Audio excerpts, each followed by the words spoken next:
ಒಂದು ಫೋನ್ ಕರೆ ಬರುತ್ತೆ. ಅವರೊಬ್ಬರು ಲೇಡಿ ಇಲ್ಲಿ ಕೆಲಸ ಮಾಡ್ತಾ ಇದ್ದಾರೆ ಗ್ರೂಪ್ ಡಿ ಅಲ್ಲಿ ಗುಡಿಸೋದು ಒರೆಸೋದು ಅಂತ ಕೆಲಸಗಳನ್ನೆಲ್ಲ ಮಾಡ್ತಾ ಇದ್ದಾರೆ.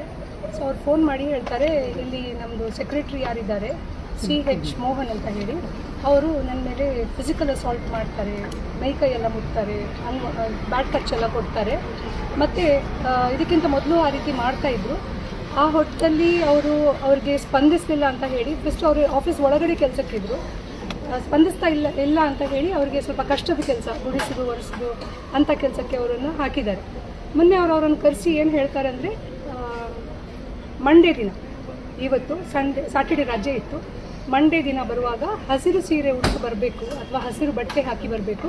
ಹಸಿರು ಬಟ್ಟೆ ಹಾಕಿದರೆ ನನಗೆ ಒಂದು ಸಿಗ್ನಲ್ ಏನಂದರೆ, ನೀನು ನನ್ನ ಮೇಲೆ ಇಂಟ್ರೆಸ್ಟೆಡ್ ಇದೆಯಾ ಅಂತ ಹೇಳಿ. ಇಲ್ಲ ಅಂತಾದರೆ ನಾನು ನನ್ನ ಕೆಲಸದಿಂದ ತೆಗಿತೇನೆ, ನನ್ನ ಏನು ಸ್ಯಾಟಿಸ್ಫ್ಯಾಕ್ಷನ್ ನೀನು ಮಾಡಿದರೆ ನಾನು ನಿನಗೆ ಸ್ಯಾಲರಿಯಲ್ಲಿ ಸಹ ಜಾಸ್ತಿ ಮಾಡ್ತೇನೆ ಅಂತ ಹೇಳಿದ್ದು. ಇಂಥ ಪ್ರಕರಣಗಳು ತುಂಬ ಕಡೆ, ತುಂಬ ವರ್ಕ್ ಪ್ಲೇಸಸಲ್ಲಿ ಕೆಲಸ ಮಾಡುವ ಮಹಿಳೆಯರು ಫೇಸ್ ಮಾಡ್ತಾರೆ. ಬಟ್ ಈ ರೀತಿಯಾಗಿ ಫೋರ್ಸ್ಫುಲ್ ಆಗಿ ಅವರನ್ನು ಬಳಸೋದು ಇದು ಸರಿಯಲ್ಲ. ಆ ಲೇಡಿ ಯಾರಿದ್ದಾರೆ ಅವರು ಒಂದು ಮಿಡಲ್ ಏಜ್ನವರಾಗಿದ್ದಾರೆ, ಅವ್ರಿಗೆ 2 ಮಕ್ಕಳಿದ್ದಾರೆ, ಅವರು ಸಿಂಗಲ್ ಮದರ್ ಆಗಿದ್ದಾರೆ. ಏನೋ ಜೀವನದ ಕಷ್ಟದಿಂದ ಅವರು ಇಂಥ ಜಾಗಗಳಲ್ಲಿ ಬಂದು ಗುಡಿಸುವ ಒರೆಸುವ ಕೆಲಸ ಮಾಡಿಕೊಂಡು ಅವರ ಮಕ್ಕಳನ್ನು ಸಾಕ್ತಾ ಇದ್ದಾರೆ. ಸೊ ಇಂಥ ವ್ಯಕ್ತಿಗಳಿಂದಾಗಿ ಹೆಣ್ಣುಮಕ್ಕಳಿಗೆ ಬದುಕಲಿಕ್ಕೆ ತುಂಬ ಕಷ್ಟ ಆಗ್ತಾ ಇದೆ. ಸೊ ಅವರ ಐಡೆಂಟಿಟಿಯನ್ನು ರಿವೀಲ್ ಮಾಡಬಾರ್ದು ಅಂತ ಹೇಳಿದ್ದಾರೆ. ಯಾಕೆಂದರೆ ಎಷ್ಟೋ ಹೆಣ್ಣುಮಕ್ಕಳಿಗೆ ಆ ಧೈರ್ಯ ಇರುವುದಿಲ್ಲ, ಹೊರಗಡೆ ಬಂದು ಅದನ್ನು ಫೇಸ್ ಮಾಡುವಷ್ಟು ಧೈರ್ಯ ಅವರಿಗೆ ಇರುವುದಿಲ್ಲ.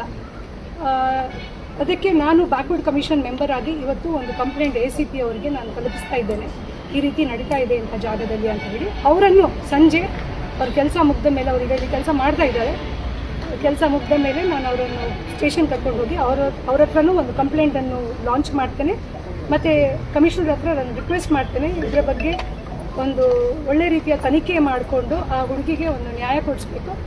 ಯೂಶ್ವಲಿ ಏನಾಗ್ತದೆ, ಇಂಥ ಪ್ರಕರಣಗಳೆಲ್ಲ ಹೊರಗೆ ಬಂದ ಕೂಡಲೇ ಈ ಮೇಲ್ ಅಧಿಕಾರಿಗಳು ಏನು ಮಾಡ್ತಾರೆ ಅಂದರೆ, ಯಾರು ಕಂಪ್ಲೇಂಟ್ ಮಾಡಿದ್ದಾರೆ ಅವರನ್ನು ಟರ್ಮಿನೇಟ್ ಮಾಡ್ತಾರೆ, ಕೆಲಸದಿಂದ ತೆಗೆದು ಹಾಕ್ತಾರೆ.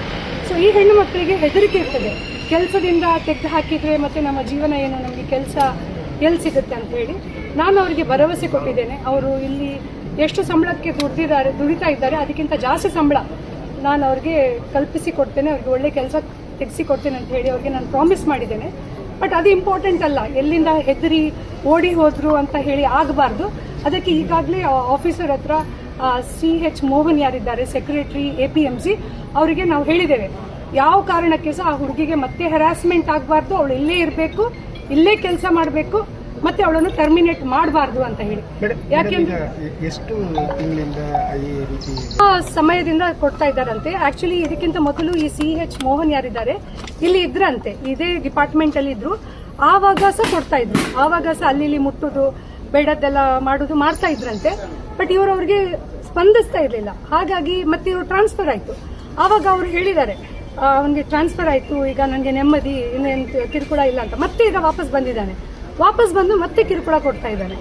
ಈಗ ಅಂದ್ರೆ ಒಂದು ಲೈಂಗಿಕ ಕಿರುಕುಳ ಮಾನಸಿಕ ಇರ್ತದೆ ನೋಡಿ. ಒಂದು ಹೆಣ್ಣು ಮಗಳು, ಅವಳನ್ನು ಇಷ್ಟ ಇಲ್ಲದ್ರೆ ಯಾರಾದರೂ ಫೋರ್ಸ್ಫುಲ್ ಆಗಿ ಸೆಕ್ಷುವಲ್ ಅಸಾಲ್ಟ್ ಮಾಡ್ತಾರಂತಾದ್ರೆ, ಬ್ಯಾಡ್ ಟಚಸ್ ಕೊಡ್ತಾರಂತಾದ್ರೆ, ಮೆಂಟಲಿ ಅವಳು ಡಿಸ್ಟರ್ಬ್ ಆಗ್ತಾಳೆ, ಮೆಂಟಲಿ ಅವಳು ವೀಕ್ ಆಗ್ತಾಳೆ, ಇಮೋಷ್ನಲಿ ಅವಳು ಬ್ರೇಕ್ ಡೌನ್ ಆಗ್ತಾಳೆ. ಮತ್ತೆ ಅವಳ ಜೀವನದ ಅವಳಿಗೆ ಯಾರೂ ಇಲ್ಲ ಸಪೋರ್ಟ್ ಮಾಡುವಂಥವ್ರು. ಆ ಸಂದರ್ಭದಲ್ಲಿ ಎಕನಾಮಿಕಲಿ, ಫೈನಾನ್ಷಿಯಲಿ ಎಲ್ಲ ರೀತಿಯಲ್ಲಿ ಅವಳು ಶಿ ಗೆಟ್ಸ್ ವೀಕ್. ಅದರ ಅಡ್ವಾಂಟೇಜ್ ಇಂಥವರು ತಗೊಳ್ತಾರೆ. ಆಯೋಗಕ್ಕೂ ಇದರ ಬಗ್ಗೆ ನಾನು ಕಂಪ್ಲೇಂಟ್ ಮಾಡ್ತೀನಿ. ಮತ್ತು ಇವರ ಕನ್ಸರ್ನ್ ಡಿಪಾರ್ಟ್ಮೆಂಟ್ ಯಾರಿದ್ದಾರೆ, ಅಲ್ಲಿದು ಅಧಿಕಾರಿಗಳು ಯಾರಿದ್ದಾರೆ, ಸರ್ಕಾರದ ಗಮನಕ್ಕೂ ನಾನು ಇದನ್ನು ತರ್ತೀನಿ ಅಂತ ಈ ಸಂದರ್ಭದಲ್ಲಿ ಹೇಳಿಕೆ. ಮಹಿಳೆಯರು ಪಕ್ಷ, ಭೇದ, ಜಾತಿ ಬಿಟ್ಟು ನಮ್ಮೊಟ್ಟಿಗೆ ಇಂಥ ಒಂದು ಒಳ್ಳೆ ಕಾಜಿಗೆ ಕೈ ಜೋಡಿಸಿದ್ದಾರೆ, ಅದು ವೆರಿ ಶಾರ್ಟ್ ಟೈಮಲ್ಲಿ. ಅವರಿಗೆಲ್ಲರಿಗೂ ನಾನು ಈ ಸಂದರ್ಭದಲ್ಲಿ ಧನ್ಯವಾದಿಸ್ತೇನೆ. ಯಾಕೆಂದರೆ ಇಂಥದ್ದು ಏನು ಪ್ರಕರಣಗಳಿದೆ ತುಂಬ ಕಡೆ ನಡೀತಾ ಇದೆ. ಸೊ ಅಂಥದ್ದಿದ್ದರೆ ನಾವು ಅದನ್ನು ಫೇಸ್ ಮಾಡಬೇಕು.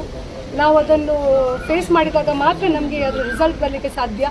ಇಲ್ಲದ್ರೆ ನಾವೆಲ್ಲೋ ಒಂದು ಕಡೆ ಕುಗ್ಗಿ ಹೋಗಿ ನಾವು ನಮ್ಮ ಜೀವ ಅಂತ್ಯ ಮಾಡುವಷ್ಟು ಪರಿಸ್ಥಿತಿಗೆ ಬರ್ತದೆ. ಸೊ ಯಾರು ಹೆಣ್ಣು ಮಕ್ಕಳು ಹೆದರಬಾರ್ದು, we have to face it.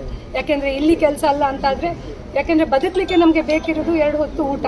ಆ ಊಟ ದುಡಿಲಿಕ್ಕೆ ನಮಗೆ ಎಲ್ಲಿ ಸಹ ನಮ್ಮ ಮೇಲೆ ಶಕ್ತಿ ಇದೆ ಅಂತಾದರೆ ಎಲ್ಲಿ ಸಹ ನಾವು ದುಡ್ಕೊಂಡು ಬದುಕಬಹುದು. ಬೇಕಾದಷ್ಟು ಅಪರ್ಚುನಿಟೀಸ್ ಇದೆ ಲೈಫಲ್ಲಿ. ಇಂಥವ್ರೊಟ್ಟಿಗೆಲ್ಲ ಕಾಂಪ್ರಮೈಸ್ ಮಾಡಿಕೊಂಡು ಬದುಕುವ ಅಗತ್ಯ ಇಲ್ಲ ಅಂತ ನಾನು